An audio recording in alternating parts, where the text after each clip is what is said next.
Yeah, it's interesting. I mean, the McKinsey deck thing is very apt, and I think because you can and being part of that government experience on the receiving end of those decks, You can you're see like, yourself in it. Yeah. great, it's $1 million deck, and now what, right? Like, how do I actually build this thing? And for clients, you know, we we kind of just get to the point faster, like so that we can get shit done. Welcome to High Agency, igniting conversations with inspiring people, leading transformative change. In our rapidly evolving business landscape, digital transformation has become a critical imperative for companies of all sizes. Studies show that 70% of organizations have some sort of digital transformation strategy in place or are working on one. However, the journey is far from simple. Only 16% of executives say their company's digital transformations have successfully improved performance or equipped them for long-term changes. At the heart of this transformation lies automation and artificial intelligence. Now, these technologies are reshaping industries, with 45% of current paid activities potentially being automated by this technology. So the impact is profound. AI could potentially deliver additional economic output of around $13 trillion by 2030, which boosts the global GDP by about 1.2% annually. But for small businesses, the stakes are even higher, because 80% of small business owners acknowledge the importance of digital transformation. Many struggle with the implementation due to limited resources or expertise. And this is where automation agencies step in, bridging the gap between cutting-edge technology and practical business applications. So in today's conversation, we're going to explore how these trends are shaping the future of work and business operations, and learn about our guest, Joanna Li, who is a co-founder of Switchboard, an automation agency. She's the COO, and in this role, she helps small businesses leverage automation and AI to boost efficiency. And with over a decade of experience in project management and user-centric design, Joanna combines her tech-savvy and operational expertise to streamline processes for growing companies.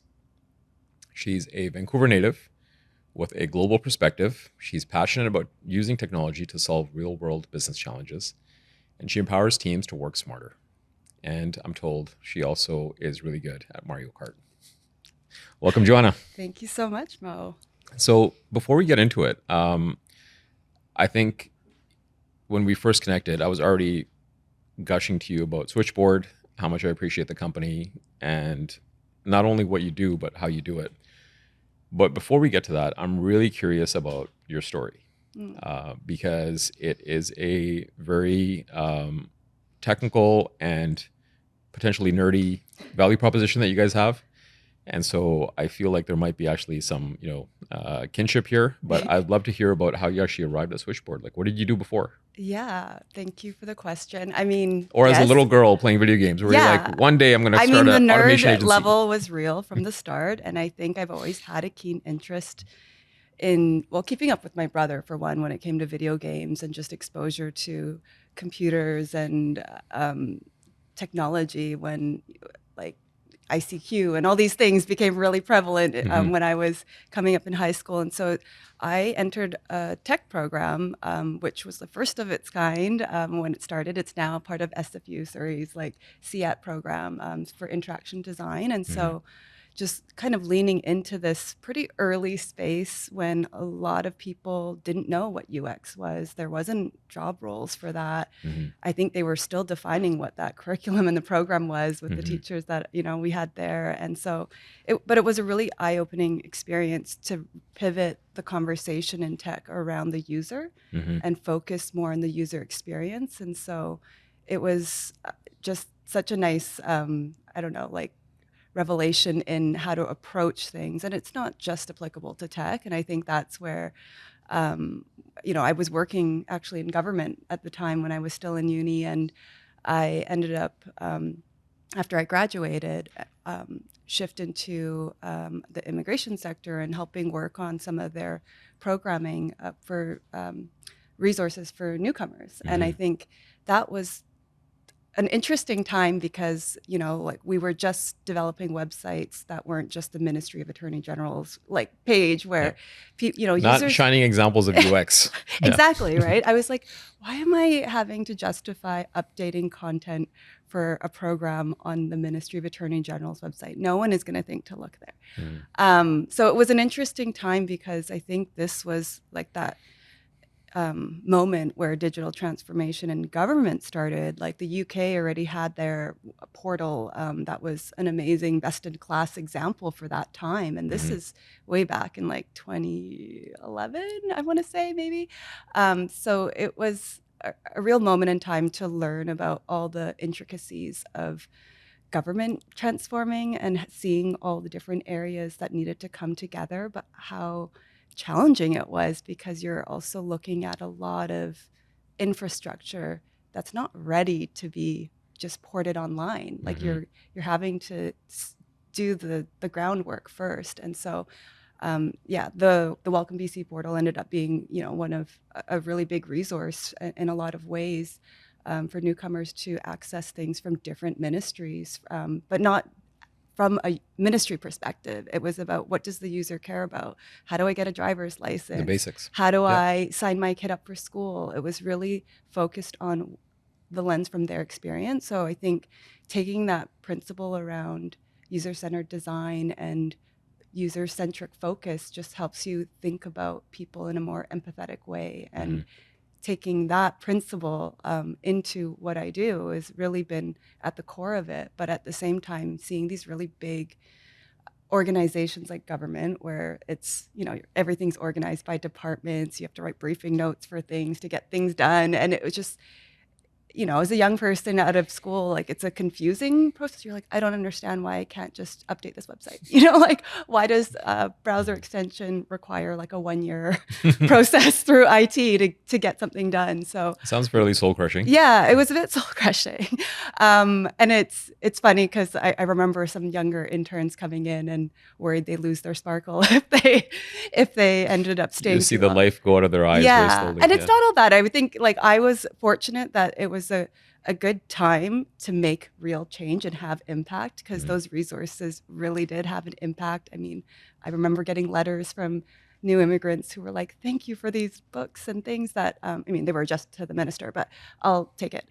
I think it was just really an important time to just realize like you can just get it done.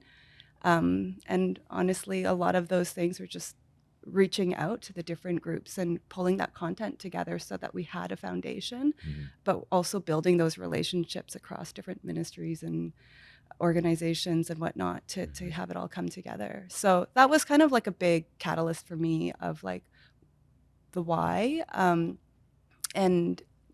Coming from that, I went into agency world because I was, I just wanted different experience and agency world will do it. Yep. Yeah. It couldn't be a starker contrast from government life because the pace is so different.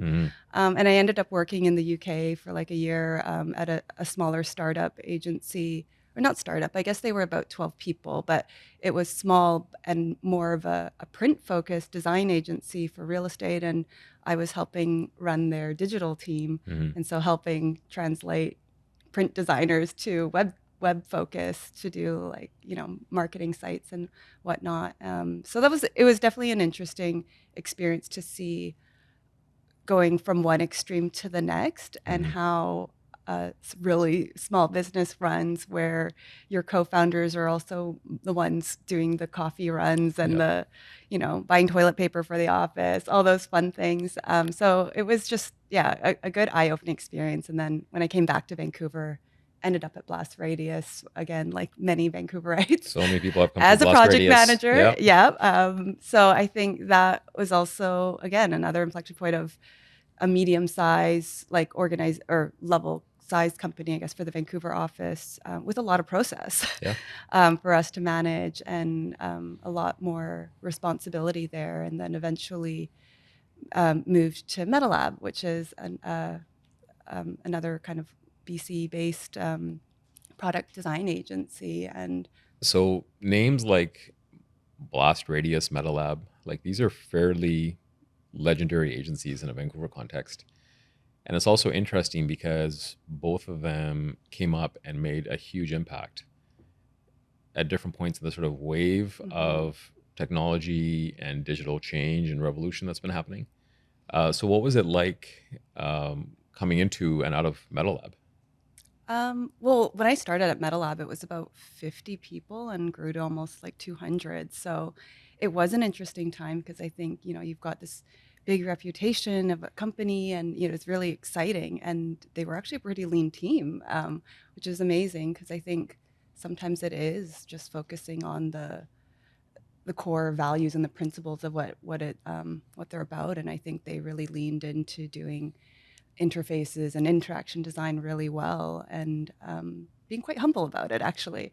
And I think for me, when I came in, I noticed, having been with bigger organizations, you can kind of see at that point of scale when things start to grow and, we're expanding our team in different countries, and we're already a remote company with a couple like local offices, but it was an interesting challenge to not only create a culture, but also a standard and process around things. And we're still pretty scrappy at 50, like things were still in Google Sheets and quite manual, like siloed systems. And I think timing has been such a key point in a lot of my tech, but ops journey as well, because when I started, we had really disparate systems across project management, time tracking, revenue, and invoicing, and all these things were just quite separate. And so being able to bring it together was more of a passion project for me. It was side of desk because I was a project manager at the time. But So it wasn't like a mandate that was handed to you. That was just something that you saw I a think gap. I could see it. I could see why there was such a disconnect between why resourcing didn't have the same numbers as our project managers. And, at like every startup, we're like, we care more about quality than making people track time. And I'm like, well, but, like then your responsibilities start to shift as the business grows. And I think being prepared and organized and having your data in a way that's like in sync makes sense, versus having people manually do it in separate systems that aren't talking to one another. And I think seeing that was such a critical thing because it was part of everyday business when you're in a larger organization, because these systems are already established. But starting it from scratch is another thing. And so, I helped roll out, I guess, the first version of our put together like PSA offering, because for a lot of agencies that end up with really big products, they don't always, you're probably using like 10% of like at the time we were using like Maven Link or something, like that. And you're really only using You're not leveraging their product fully. Yeah, exactly. And then it becomes very burdensome to adjust because it gets expensive for these feature changes that you just want it to work. And so I think, having rolled out that integration to create a PSA like system for our team was kind of the jump into the ops world for me. And then once I fully transitioned to the operations team, that's when like Zapier and Airtable were really coming on the scene. So that was a really exciting time to realize we can actually build a lot of this ourselves. Like, we're a product agency.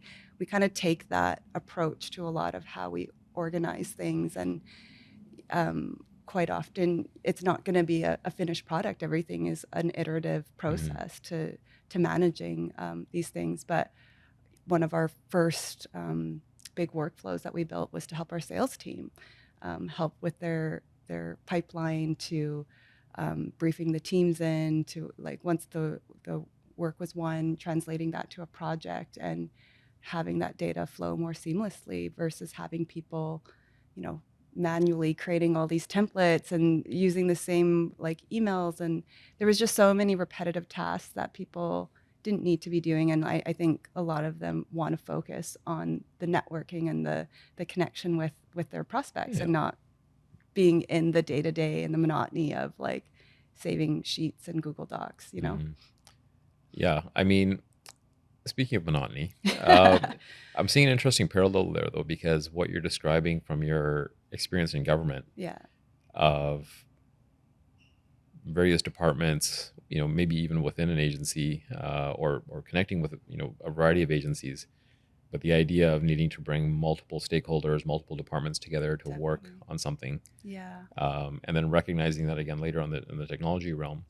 So you seem to have some sort of penchant for seeing that there's disparate parts that need to work together Yeah. more harmoniously. Yeah. And is that from your education? Is that from your experience? Like, where does that come from?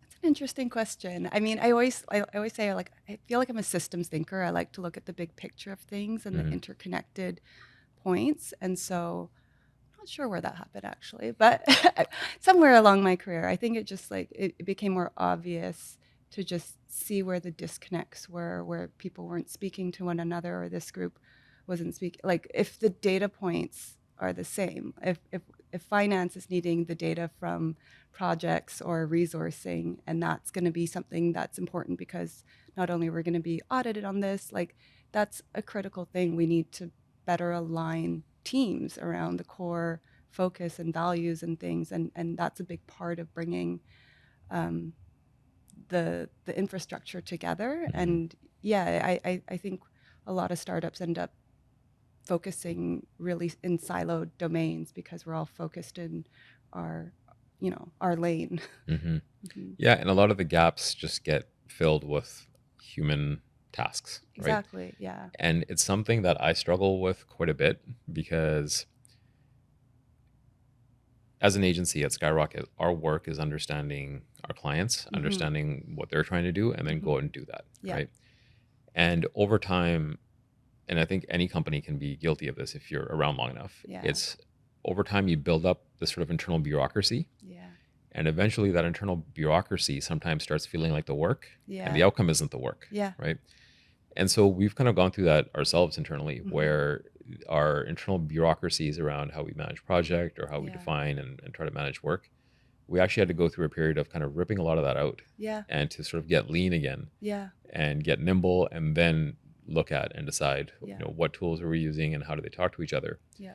But that's even when you're conscious of it, because I think in a lot of organizations, government especially, Yeah. I'm not going to keep shitting on Yeah. government, but it's a good example here, Yeah. right? But in government especially, you'll have people that are undertaking roles and performing a lot of actions without necessarily understanding what the value is of that action, Yeah. right? Yeah. I think that's why I keep going back to the value, like the core values for the business, but also the why. When people don't know what the focus is anymore, like you're kind of losing the point. Yeah, or why And you're doing anything. It's the driving point to just keep things simpler. I think we overcomplicate things quite often that we don't need to be. And I think focusing, like the way we support our clients too, it's like we're not in the weeds in the business in the way they are. We're coming in sort of as outsiders looking at it. And sometimes you need that perspective to pause and reflect. Whether businesses do that themselves, I'm not sure. Like, I think everyone has a different approach to whether they do quarterly plannings or annual plannings on these things. But I think sometimes those resets are so pivotal to actually take a step back and ask, like, is this serving us? Are these things actually adding value? And do they ladder up to the mission of this business? Yeah. And so I think, quite often you can lose track of that really easily because we just get into the day-to-day of our work and just keep going without ever pausing to actually take a look at the system. I think pausing to reset is important, whether that's, we do quarterly planning, and those are great, like day-long sessions where we get to stop and take a look at things. But this is also where, I'm plugging agencies here a little bit, but this is also where an outside perspective is critical, right? Yeah. Like one of my favorite things to say that I say all the time is that you can't cut your own hair, right? Well, you could give it a shot. You could try. Yeah. I've had some friends do it, questionably, but yes. And you can see the results, Yeah. right? But, for anyone that wants to be presentable, we tend not to cut our own hair, right? It's Don't because do bangs during a pandemic. because you need a perspective. You need somebody to actually look at you from the outside, right? And that's, I think a big part of what I've been trying to actually even bring into Skyrocket as someone who was first introduced to agile project management like a decade ago. Yeah. And that's a perspective where, whether you're looking at lean methodologies or whether you're looking at Scrum and Kanban and everything else. The crux of it at the end of the day was whatever action you're taking, is it something that is valuable to, the end user, right? And many times we'll do many things that aren't valuable, and there's no way of getting around that. You just have to do it, right? It's like the only valuable thing is putting food in my mouth, but unfortunately, I have to go to the grocery store. I have to do X, Y, and Z to make that happen. But at the end of the day, if I could just put food in my mouth without doing any of that, then that'd be the value, right? And we don't necessarily break down all of the work, and this is where that comment about bureaucracies comes in, right? Where the steps are so many, and the connection from the work, from the value has actually been lost. The end user value has been lost. And now that's the entire conversation. It's like, well, and I think if you were to ask any small, medium business of, what should we automate? And correct me if I'm wrong, but I bet that there's a lot of situations where they don't even know what to ask for because they do it that way and they don't know that there's an alternative. Exactly. And I think too, with certain things that are kind of like AI can be a buzzword too for a lot of companies. So they might see something and be like, oh, I want to implement it. But, actually taking a step back and looking at the overall strategy, like for themselves as a business, is really important to make sure it's serving them as well. And I think our approach at Switchboard to starting any engagement is going to be an initial strategy phase to do a deep dive, like discovery, to unpack like what the current state is, to really understand the pain points, the issues, and then propose a bit of a roadmap to how you get there to help them focus and organize. Like, business owners are really focused on their day-to-day things. They don't need to be worrying about how do I like launch AI in my, maybe they want to do it and they can see the value, but they don't know how to get there. And so helping draw that path to delivering it, and also being that trusted partner to help them not only build and implement the technology and the solution, but also support them through the change management of it, to help train and onboard their team and document, process, and work with them almost like an augmented ops team. Like a lot of small businesses don't have a dedicated ops team. And I think that's the interesting thing about hiring, I guess. I know plugs here, but I do see, I'm biased. Having a team that has a diverse skill set of a technical, strategic, and delivery lens is going to help you get results faster. And I think in the long term, businesses see that ROI because you're more impactful in a shorter time frame, and helping them focus and helping them get organized. And quite often it's a relief for clients to feel like they're being project managed because they need that guidance themselves, because they are dealing with 1,000 emails a day and worried about going to this conference. I don't have time to do this. So just having someone who's taking care of that and kind of plugging them in when needed is kind of like a very, I don't know. I've seen it be more impactful, like in the short time frame since we've launched, just being able to support clients in that way, which is pretty exciting. Yeah, I have no doubt of that. Like, if AI is a buzzword, then a close second is actually digital transformation.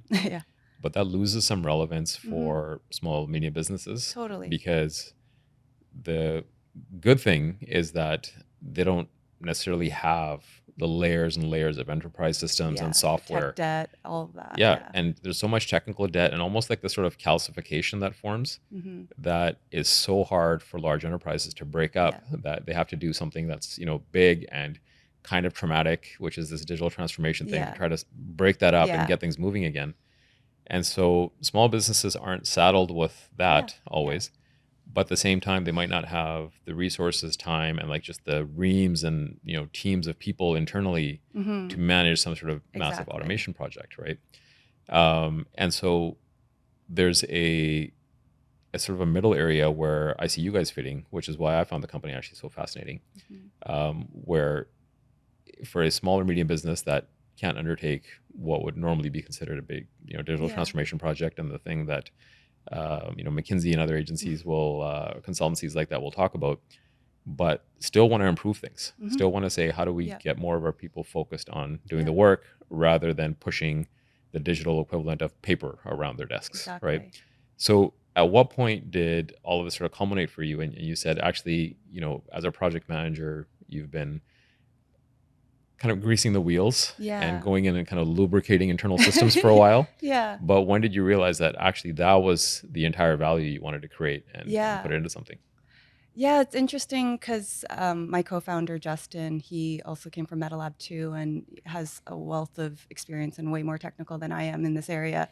And so he actually started an agency prior to Switchboard and was doing it solo, bootstrapping himself. And there was definitely an increased demand for this big need that people didn't quite understand, and ChatGPT had just like launched, I think, and all these things were kind of again a point in time culmination that made sense. But after doing it solo for a bit, he realized it's a lot to run an agency and it's a lot to take on and do well and really level up the service that we want to be able to offer. And so like that's when he tapped my shoulder, and I was so excited to team up with him because I mean, I loved working with him at MetaLab and we did a lot of great work together. And so just knowing someone who's also really passionate about this space is such a visionary, and it really helps kind of spark, I think, in this area too. It's always nice to collaborate and bounce ideas off someone. So yeah, that was kind of the segue for my career path to take that on. But I mean, it's still the first year of us running, and so far I'm loving it. So no regrets there. No, and it's a company I was excited about when I Yeah. first saw that you had launched. It was really fascinating to me because, again, speaking from like a super nerdy perspective, as the founder of my own company and as somebody who's thinking about work and systems and processes, like I'm somebody that will, on a weekend be playing on like make.com and Yeah, like tuning my nice. little automations and things, right? Because it's fun as a technical hobbyist. But there's a profound implication to putting all of these tools together in an interesting way. And in some ways, it's kind of like the ultimate video game, Yeah. right? Because it's people, it's resources, and it's leveraging different things to see how things will improve. What are the biggest challenges you guys have had in sort of playing this, small, medium business video game of automation? Well, I mean, I think there's still always the underlying of any change, like management challenge. It's always going to be resistance to change, right? And I think for us, some of the big things for our clients are like, how do we successfully help them navigate that? Like the technical side is one aspect of building, and actually we feel like usually that's the simpler thing, but it's the business process side, it's the people side that is more of the layered challenge of helping people successfully implement things. And so yeah, I think that's going to always be at the core of any successful implementation, is like, is there actually adoption? And if you're worried about training your team, how can we support that? And I think, yeah, so much of any sort of change is really making sure the thing that you implement gets used, or if not, like taking a step back and iterating and understanding where the issues gaps are. Yeah. And no surprises. It's, these are human systems, right? At the end of the day. Yeah. And there's going to be human challenges, right? Yeah. And they might be emotional or psychological. And it's interesting how often that actually comes up whenever we're talking about technical change. Yeah. Because the technical side can be figured out. Yeah. The unknown typically is the culture and how do we work with the people. And this has come up a number of times. And I had a really interesting epiphany actually just a little while ago with a past guest where we were talking about digital transformation and technological change and how we need to bring people on board and what that takes. And I am someone that internally I had gotten to a point where I would have like an allergic reaction to spreadsheets. Yeah. Because in my mind, if I saw somebody spending a bunch of time formatting, constructing, building these complex spreadsheets, I was like, that should be an API, right? That should be a dashboard. Why isn't this data plugged in, et cetera? And what this person kind of explained to me was that I was discounting the emotional need that somebody has to wrap their own heads around what's going on. Yeah. And that means they might need to build a spreadsheet, right? And it doesn't mean that it has to be the core of the business or the system, but humans have our own needs, right? And sometimes we've got to do things differently. And we need to accommodate those. And one of the ways people do that in a knowledge working environment is by building complicated spreadsheets for themselves. But how have you guys found any like cheat codes, any tricks, any ways of getting people on board, Hmm. especially when you're talking about automation, which sometimes comes with new software, new Yeah. systems, new ways of doing things, and you've got somebody in the office that's like, well, I like to do it this way, Hmm. right? Or we've always done it that way. Yeah. I think it's also just putting it in front of people and showing them. I think Mm-hmm. for clients who are coming from really large spreadsheets, I'm just thinking with the call I had this morning.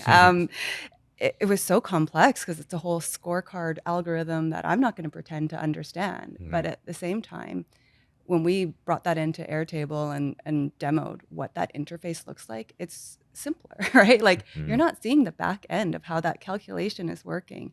You're just getting to use it. You're going to have Getting to the learn experience. a new Yeah. interface. But as soon as they see the value in that, like that's the proof point right there. And then it's just working with them to iterate on it. And I think, for a lot of what we do, it's as kind of that advisor and consulting is just like breaking it down for them. They don't care about APIs. They don't care about the script you're using. We Mm-hmm. can nerd out and show them.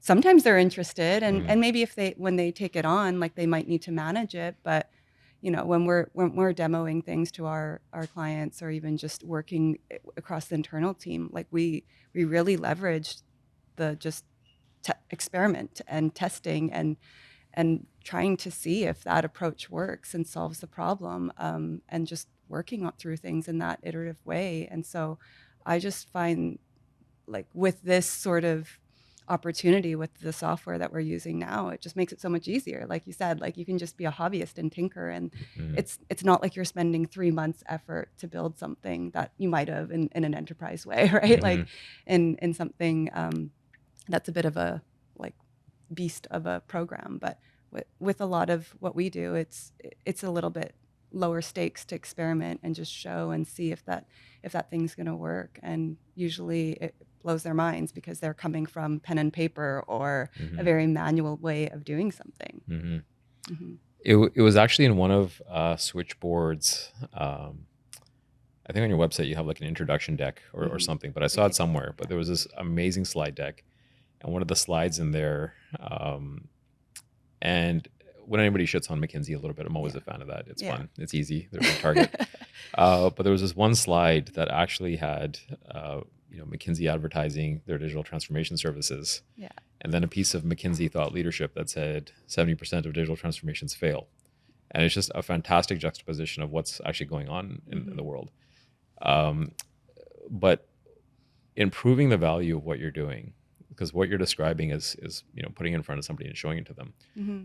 But how do you explain that before you actually build it? Because having experienced it after the fact, Yeah. that's the job's Yeah. kind of done to some extent, and now it's about sort of Yeah. onboarding.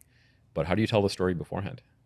Yeah, it's interesting. I mean, the McKinsey deck thing is very apt, and I think because you can and being part of that government experience on the receiving end of those decks, You can you're see like, yourself in it. Yeah. great, it's $1 million deck, and now what, right? Like, how do I actually build this thing? And for clients, you know, we we kind of just get to the point faster, like so Mm. that we can get shit done. And I think part of that is just working more collaboratively with them. We have very engaged business owners who are part of it because they understand the value of what we're doing, or else they wouldn't have signed on with us.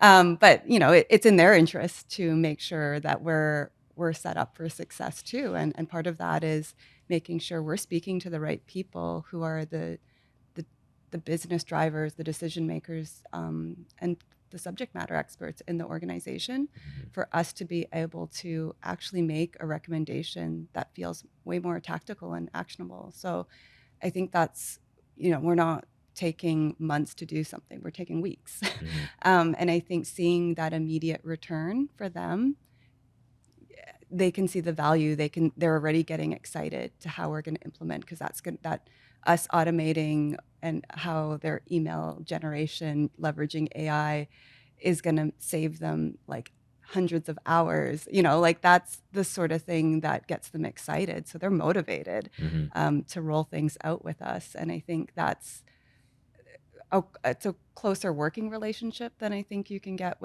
than maybe with larger organizations. Like the magnitude of change, it's a different approach completely, Yeah. right? And I think for me, that's why I'm very passionate about small and this mid-sized market, because it's exciting to see that. It's very rewarding to see that change for business. That's clearly exciting to you because you're Yeah. like lighting up as you're telling the story of, Yeah. might be faster and easier to start invoicing. Yeah. I mean, it's amazing. Mhm. We had a client who was like, yeah, we might be leaving some money on the table because we haven't invoiced and now there's sanctions in that country and now we can't collect that money. So there are real Yeah. there are real business impacts. They're not just trivial administrative things. Mhm. These administrative things are like big dollars They for add some up. companies. Yeah.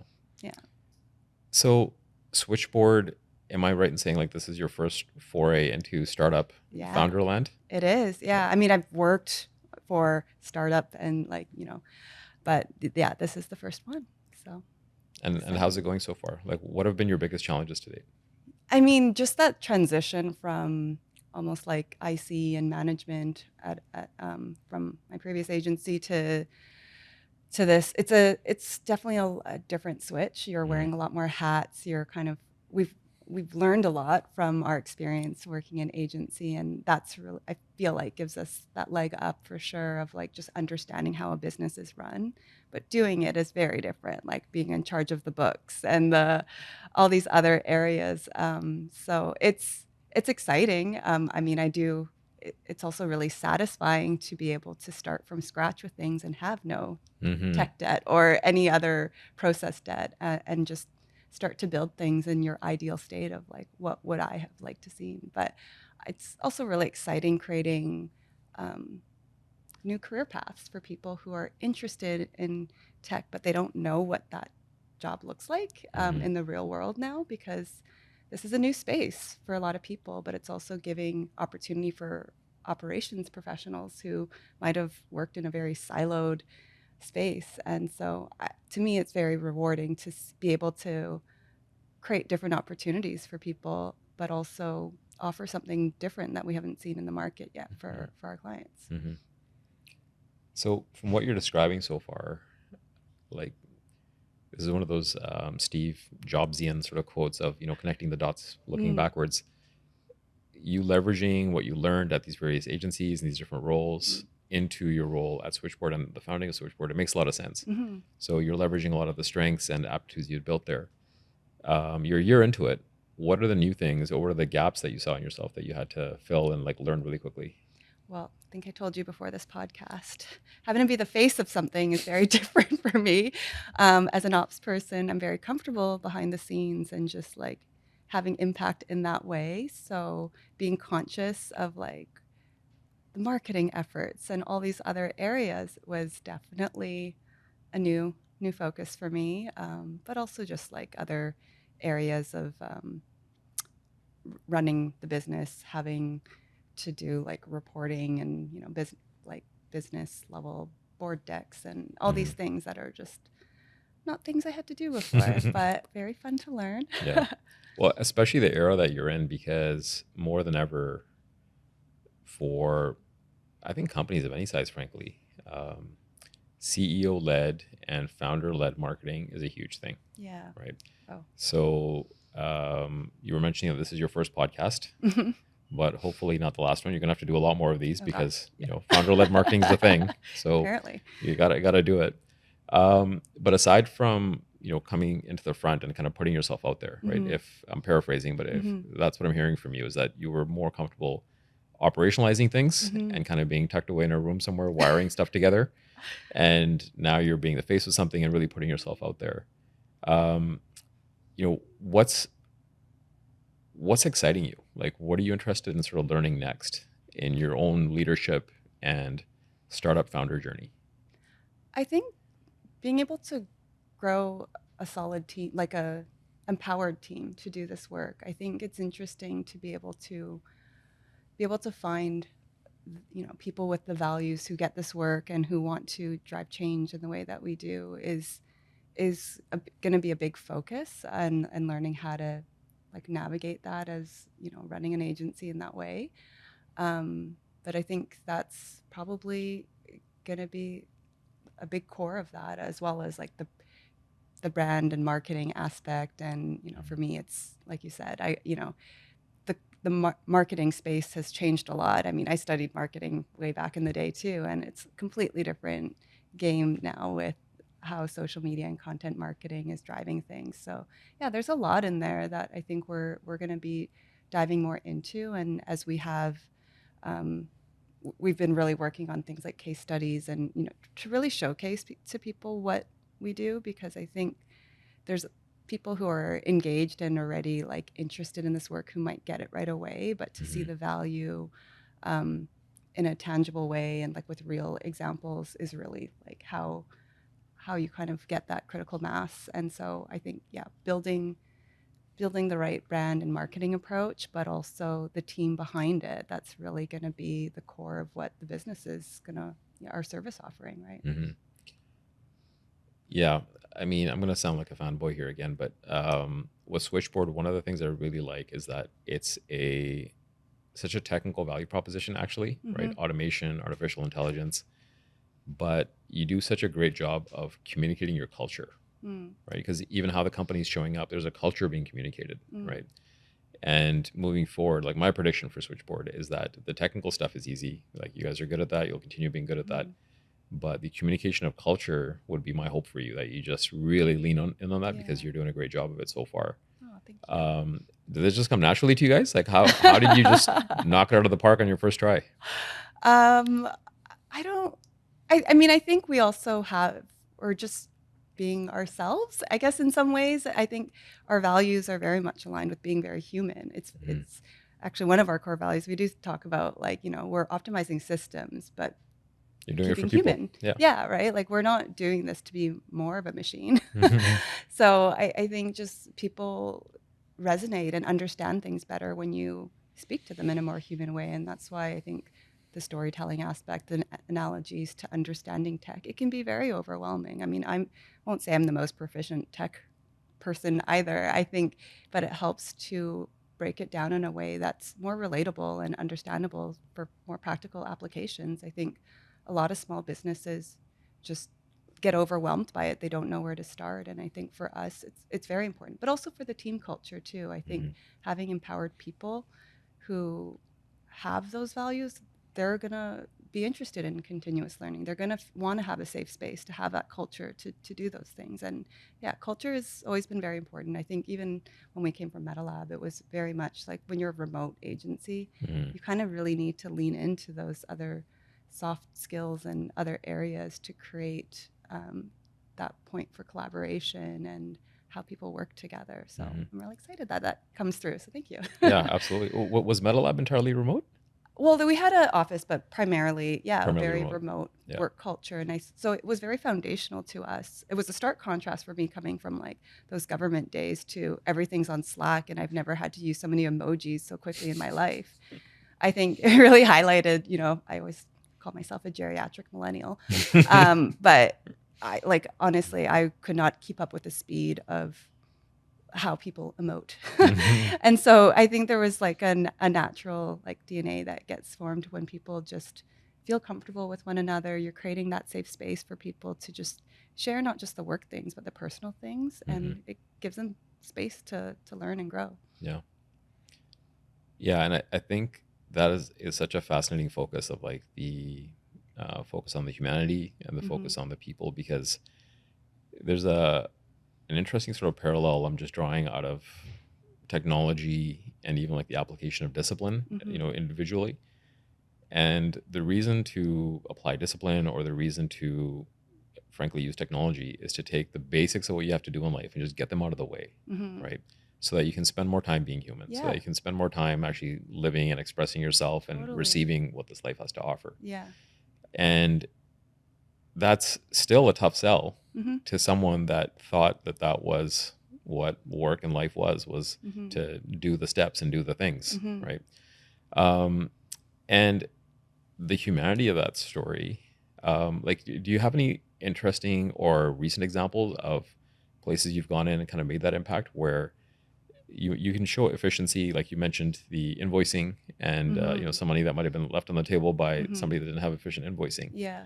But is there any recent example or story of where you were able to actually bring in some automation Yeah. to frankly just save people the time so that they could just be people. Yeah. Actually, one of my favorite clients, not that I should have favorites, but they are a marine surveying company, and it's a family business, and the father is passing down this business to his daughter. And this was really interesting because so much of how the business process worked was in his head. And he was manually checking like 5,000 emails a day. And that is, for someone inheriting that business, not something you want to maintain.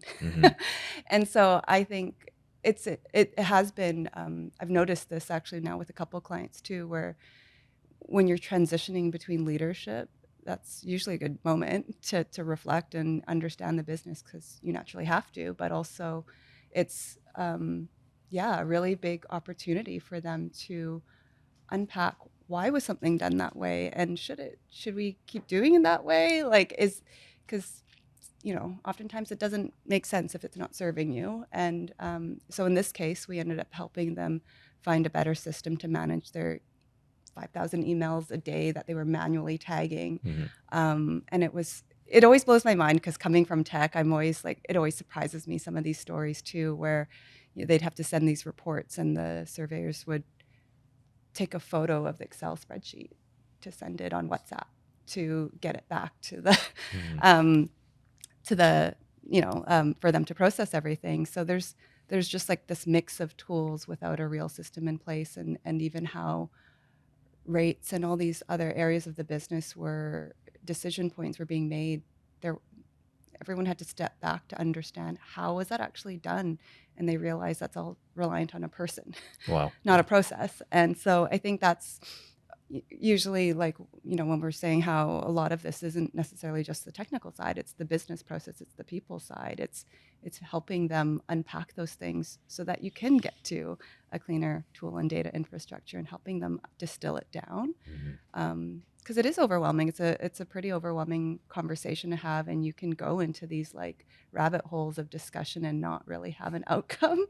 And so I think for us, being able to help them build a first project to help them just streamline email intake has actually really made a difference in how they're communicating. Things aren't being, like, the margin of error is less. We've been able to systematize things and have them communicate in threads in a different way. So yeah, it's been really important to have them see firsthand like a quick win, and then help them also build an infrastructure for their other tools and process across the business, for like sales to job management to invoicing. So yeah, I think once they have the gateway. Yeah, and ultimately that's smoothing the transition of Yeah. succession for a family business. Yeah, exactly. I mean, they know there's a lot to do, but you have to start somewhere. And so without getting too overwhelmed, it's like, put a roadmap in front of them. This is how we're going to get there, and you're in safe hands. We've got you. Like, we're going to help you, like, train your team and work through those different regional offices and work through the implementation planning. So I think, for them, it's helped them be able to focus on the business and the day-to-day, and not worry so much about like the overall process things, and know that they can have someone that's going to help them do that. How much of your success would you attribute to being good at Mario Kart? Well, this is the perfect question. So much of it.